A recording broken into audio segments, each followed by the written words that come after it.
ভিস্তি আবে ভিস্তি এরকম হাক একসময় শোনা যেত আজকের আধুনিক ঢাকার বাড়ি বাড়ি আর পাড়া মহল্লায়। চলুন জেনে নেই সেই ভিস্তি পেশার খুঁটিনাটি ইতিহাস আর ঐতিহ্যগত বাস্তবতা। বর্তমান যুগে প্রচণ্ড গরমে মানুষের পানির তৃষ্ণা মেটাতে হাতের কাছেই পাওয়া যায় সুপেয় পানির বোতল। বাসাবাড়িতে নিশ্চিত হয়েছে নিরাপদ পানির সরবরাহ। কিন্তু একটা সময় ছিল যখন সুপেয় পানির জন্য একমাত্র ভরসা ছিল শহরের ভিস্তিওয়ালারা। ওরাই একদিন বাড়িতে বাড়িতে সুপেয় শীতল পানি পৌঁছে দিতেন। তবে 60-এর দশকেই ঢাকা থেকে বিলুপ্ত হয়েছে এই পেশা। ভারতের কলকাতার কোনো কোনো এলাকায় অবশ্য এখনও এই পেশা টিকে রয়েছে। অবিভক্ত ভারতের বিভিন্ন জায়গার মতো ঢাকাতেও খাবার পানির জন্য একসময় নির্ভর করতে হতো খাল, নদী বা কুয়ার উপর। সাধারণত শীতলক্ষ্যা ও বুড়িগঙ্গা নদীর পানির উপর নির্ভর করতে হতো ঢাকার নাগরিকদের। যেসব কুয়া ছিল তাতেও ছিল সুপেয় পানির অভাব। সে সময় এই ভিস্তিওয়ালারা বাড়ি বাড়ি গিয়ে পানি সরবরাহ করতেন। ভিস্তিওয়ালারা কারা? ঢাকার ইতিহাস নিয়ে লেখা বিভিন্ন গ্রন্থে ভিস্তিওয়ালাদের সম্বন্ধে বলা হয়েছে। ঢাকায় ভিস্তিদের অস্তিত্ব নিয়ে ইতিহাসবিদ অধ্যাপক মুনতাসির মামুনের ঢাকা স্মৃতি বিস্মৃতির নগরী বইতে বিস্তারিত লেখা হয়েছে। অধ্যাপক মুনতাসির মামুন বিবিসি বাংলাকে দেয়া এক সাক্ষাৎকারে বলেন, 60-এর দশকে তিনিও ভিস্তিওয়ালাদের ঢাকায় দেখেছেন। তখন সুপেয় পানির লাইনের সংকট ছিল। এই পেশার মানুষেরা বাড়িতে বাড়িতে গিয়ে পানি সরবরাহ করত। তাদের কাছে থাকা একটি চামড়ার বিশাল মশকে করে বাড়ি বাড়ি গিয়ে পানি দিতেন তারা। ভিস্তি আবে ভিস্তি এরকম হাঁক দিয়ে তারা বাড়ি বাড়ি গিয়ে পানি সরবরাহ করত বলেও জানান মুনতাসির মামুন। ইতিহাসের প্রথম ভিস্তি ছিলেন 680 খ্রিস্টাব্দে আব্বাস। কারবালার প্রান্তরে যুদ্ধের সময় দামেস্কে ইমাম হোসেন ও তার সেনাবাহিনীর জন্য ইউফ্রেটিক্স নদী থেকে মশকে করে পানি বহন করে নিয়ে যাওয়ার সময় তীরের আঘাতে মারা যান ভিস্তিওয়ালা আব্বাস। এই ভিস্তিওয়ালারা বিভিন্ন ঐতিহাসিক যুদ্ধে গুরুত্বপূর্ণ ভূমিকা রাখত। যুদ্ধের সময় তারা তাদের বিশেষ পানির ব্যাগ মশক নিয়ে যোদ্ধাদের কাছে গিয়ে তাদের তৃষ্ণা নিবারণ করাতো। আব্বাসের নামানুসারে পরবর্তীতে এই সম্প্রদায়কে আব্বাসী উপাধি দেওয়া হয়। ইতিহাসের বিভিন্ন বইয়ে পাওয়া যায় বিভিন্ন ধর্মীয় সম্প্রদায় থেকে ভিস্তিরা এসেছিল। আরব থেকে আসা সুন্নি মুসলিম গোষ্ঠী থেকে যেমন ছিল, তেমনি দলিত সম্প্রদায় থেকে আসা মানুষজনও এই পেশায় নিয়োজিত ছিল। আরব থেকে আসা মানুষরা মোগলদের অনুসরণ করে ভারতবর্ষে এসেছিল। পরে উত্তর ভারত, পাকিস্তান ও নেপালে তারা বসতি তৈরি করেন। এরা আব্বাসী, শেখ আব্বাসী এবং সাক্কা নামে পরিচিত ছিল। শেখ আব্বাসী আরব গোত্র বনু আব্বাসের অন্তর্গত। ভিস্তিরা ঐতিহ্যগতভাবে সামরিক বাহিনীতে পানি পরিবহনের কাজ করত। তবে এই ভিস্তি নামটি কিভাবে এসেছে তা নিয়ে বিভিন্ন ধরনের মতামত রয়েছে। কেউ কেউ ধারণা করেন ভিস্তি শব্দটি এসেছে ফরাসি শব্দ বেহেশত থেকে, যার অর্থ স্বর্গ। ইতিহাসের বিভিন্ন বইয়ে পাওয়া যায় মুঘল আমলে লালবাগ কেল্লায় ভিস্তিরা মশকে পানি ভর্তি করে নিয়ে যেত। যে কোনো ধর্মীয় উৎসব, অনুষ্ঠান বা সমাবেশে পানি সরবরাহের দায়িত্বে থাকতেন এই পেশাজীবীরা। 50-এর দশকে সাহিত্য ও বিনোদনমূলক মাসিক পত্রিকা রূপছায়ার প্রকাশক ছিলেন ঢাকার বাসিন্দা মিজানুর রহমান। তার লেখা ঢাকা পুরাণ বইয়ে বলা হয়েছে, মুঘল আমলে যেসব বাড়িতে কলের পানি ছিল না সেখানে ভিস্তিরাই ছিল একমাত্র সহায়। ঢাকায় ভিস্তিওয়ালাদের সাক্কা বলা হতো। মুঘল আমলে এবং 1878 সালে ঢাকায় পানির কল প্রতিষ্ঠার আগে নগরবাসীদের এই পেশাজীবীরা পানি সরবরাহ করতেন। মশক কি বস্তু? ভিস্তিওয়ালারা চামড়ার তৈরি যে বিশেষ ব্যাগে করে পানি বহন করত তার নাম মশক।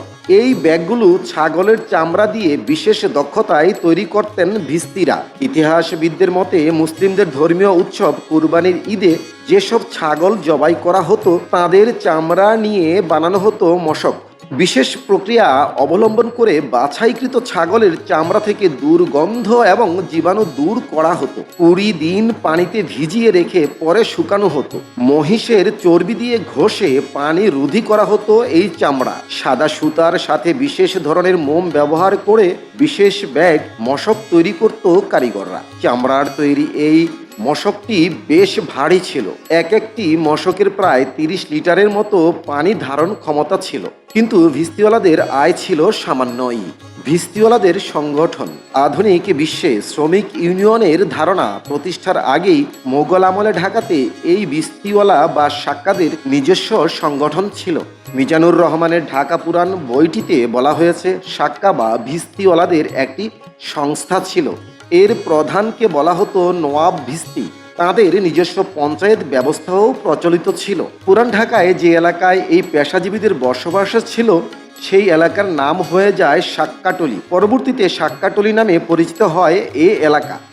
ঢাকার ইতিহাস নিয়ে 1840 খ্রিস্টাব্দে প্রকাশিত হয় জেমস টেলরের লেখা a sketch of the topography and statistics of Dhaka.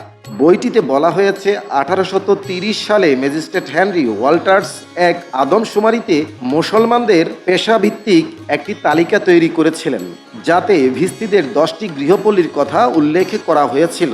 এতে আরও বলা হয়েছে মহরমের মিছিলে অংশ নেওয়া ক্লান্ত শ্রান্ত দর্শকদের মধ্যে পানি বিতরণ করতেন এই ভিস্তি বা সাক্কাওয়ালারা। মোগল সিংহাসনে একদিনের বাদশাহ ভিস্তি, শুনতে অবাক লাগছে। মোগল বাদশাহ হুমায়ুনকে বাঁচিয়ে এক ভিস্তিওয়ালা এক দিনের সম্রাট বনে যাওয়ার নজিরও রয়েছে ইতিহাসের পাতায়। ভারতীয় আধ্যাত্মিক নেতা ও লেখক শ্রী চিন্ময়ের লেখা দ্য মুঘল এম্পায়ারস বইতে এই কাহিনী তুলে ধরা হয়েছে। 1539 খ্রিস্টাব্দে 26শে জুন মুঘল সম্রাট হুমায়ুন ও আফগান শাসক শের শাহ সুরির মধ্যে চৌসার যুদ্ধ হয়। বেনারসের কাছে চৌসা নামক স্থানে এই যুদ্ধ হয়েছিল। ওই দিন দুপুরে নীরব নিস্তব্ধ তাঁবুতে বিশ্রাম নিচ্ছিলেন বাদশাহ হুমায়ুন ও তার বাহিনী। কেউ কিছু বুঝে ওঠার আগেই আচমকা আক্রমণ করে শের শাহের বাহিনী। হুমায়ুনের সেনাবাহিনীর চেয়ে অত্যন্ত শক্তিশালী সেনাবাহিনী ছিল আফগান শের শাহ সুরির। এছাড়াও রাজ্য দখলের লোভে হুমায়ুনের বিশ্বাসঘাতক ভাই কামরান ও হিন্দাল শত্রুদের সাথে যোগ দিয়েছিলেন। ফলে হুমায়ুনের সেনাবাহিনী ছত্রভঙ্গ হয়ে যায়। তার ঘোড়াটি পিছলে নদীতে পড়ে যায়। দিক বিদিক না ভেবেই মোগল সম্রাট হুমায়ুনও ঝাঁপ দেন গঙ্গায়। বাদশাহ যখন নদীতে ডুবে যাচ্ছিলেন সে সময় ত্রাণকর্তা হিসেবে হাজির হন ভিস্তিওয়ালা নিজাম। মশকে বাতাস ভরে তিনি সম্রাটকে দেন। ভিস্তিওয়ালা নিজামের এই মশকে ভর করেই হুমায়ুন গঙ্গা পাড়ি দেন। সে সময় নিজাম নিজেও এই ভ্যাগটি আঁকড়ে ধরেছিলেন। ওই দিন ভিস্তিওয়ালার সাহসিকতায় বেঁচে যান সম্রাট হুমায়ুন। সেদিন বাদশাহ হুমায়ুন ভিস্তিওয়ালা নিজামকে প্রতিশ্রুতি দিয়েছিলেন এক দিনের জন্য হলেও মসনদে বসাবেন তাকে। পরবর্তীতে সম্রাট হুমায়ুন নিজের দেওয়া প্রতিশ্রুতি রেখেছিলেন। নিজাম ভিস্তিওয়ালাকে একদিনের জন্য আগ্রার মসনদে বসান তিনি। ভিস্তিওয়ালা নিজাম তার একদিনের সংক্ষিপ্ত শাসনে বেশ কিছু আদেশ জারি করেন।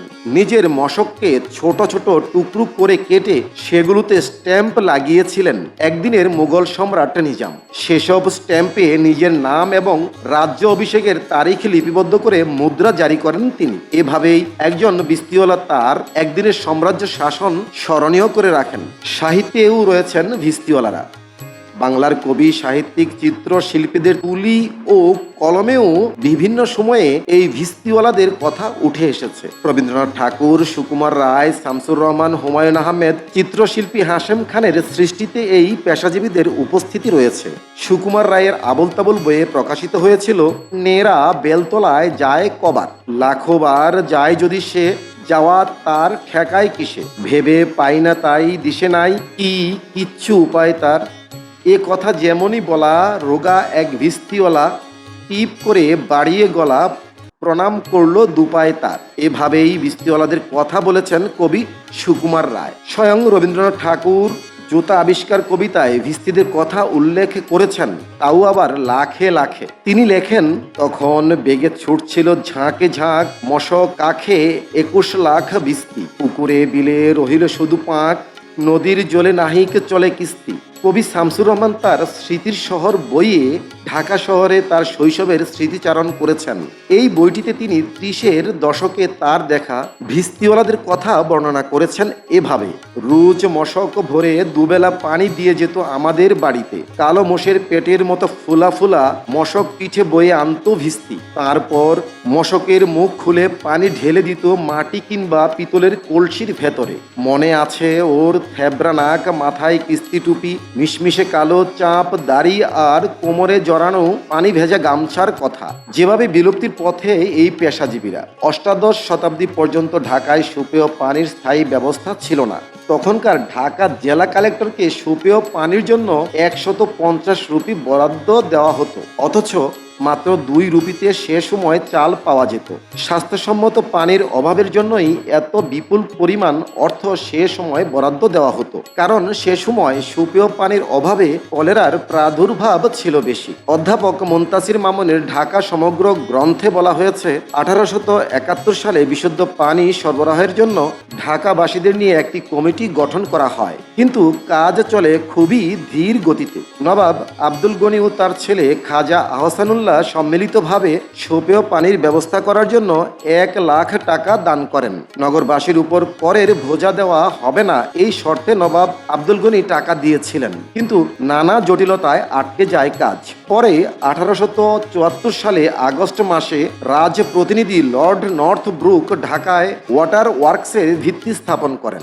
ধীর গতিতে এই প্রকল্পের কাজ চলছিল, আর একসময় পৌরসভার টাকা শেষ হলেও প্রকল্পের কাজ তখনও শেষ হয়নি। পরে সরকার বাধ্য হয়ে প্রকল্পের কাজ শেষ করার